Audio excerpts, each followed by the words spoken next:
only socialize with people you meet playing World of Warcraft online? Hopefully not. Hi, I'm Becky.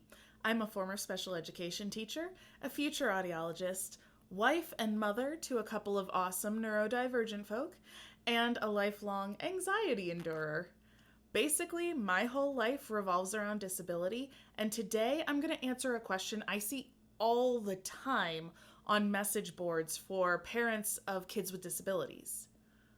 Do I tell my kid about their diagnosis? Yes, you do. Why would you not? Some people say, I don't want them to feel limited. Well, why would they feel limited? Other people say, I don't want them to feel bad about it. But why would they feel bad about it? Typically, I've seen this question asked by parents after their kids get diagnosed with neurological conditions like autism, ADHD, or Tourette's.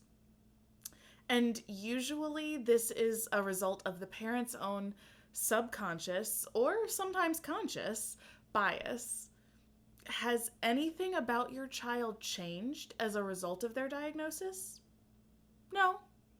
You just have a name for it now. They're still the same kid they were yesterday, and they don't feel any different. It's just that you feel that they're different now. Why would your child feel ashamed of being autistic? Why would they view a diagnosis of ADHD negatively? Why would they put limits on themselves because they have Tourette's? They have no reason to. As far as your kid is concerned, nothing has changed because it hasn't. They don't know these diagnoses are supposed to be bad or limiting. Now, I want to say, it doesn't mean you're a bad parent or you don't love your child if you have a negative reaction initially to their diagnosis. But hopefully, what it does is motivate you to create a world where people don't respond negatively to your child.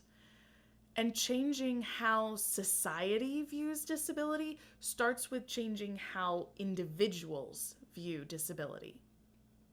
The thing with keeping a diagnosis from someone is that they will eventually figure it out.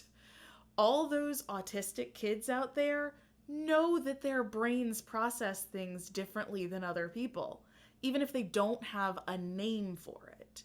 And when they eventually do find out there is a name for it, there is a reason for everything, knowing that people kept that information from you makes it feel shameful. My family never talked about it, so it must be bad. It must be negative. Let me give you an example. If you have a daughter, hopefully you're going to talk to her about menstruation. Or if you have a son, you'll talk to him about erections. You can't just not talk about it because it makes you uncomfortable. These are natural things their bodies do, and they're going to happen whether you talk about it or not. So you might as well talk about it.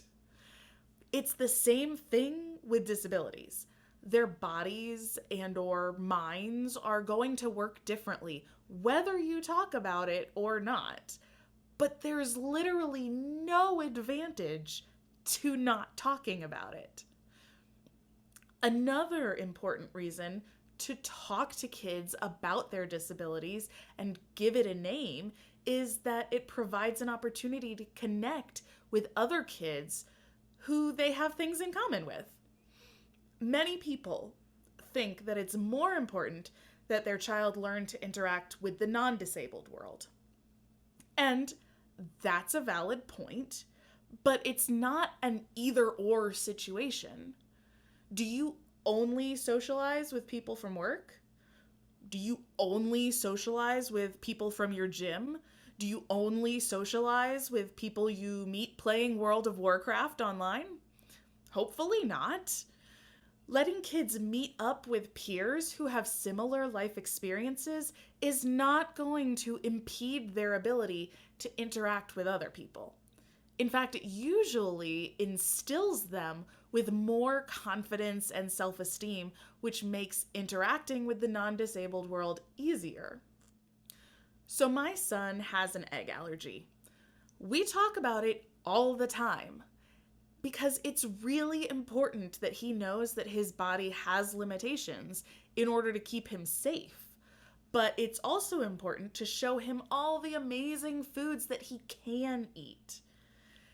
In addition, he also has ADHD and sensory processing disorder, and we tell him about how his brain works all the time. He is 4 years old and he can advocate for himself. For example, when we go to get his haircut, he will tell the stylist, no clippers, scissors only. And he will sit in the chair and let them cut his hair without screaming or fleeing, which is a really big deal. He knows what his limitations are, he communicates that to people, and he is able to trust that most people are going to respect him. And that confidence that comes from knowing how his brain processes things and trusting other people allows him to actually push past his limitations.